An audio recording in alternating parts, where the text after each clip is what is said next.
உடைக்கப்பட்ட பாத்திரமானே உபயோகமற்றிருந்தேன் ஒன்றுக்கும் உதவுவதில்லை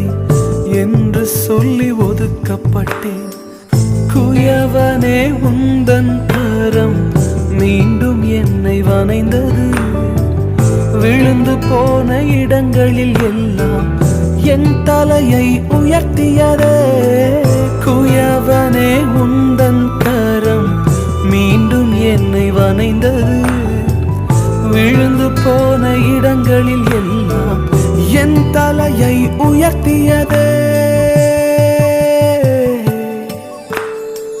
நீர் மட்டும் பெருகணும்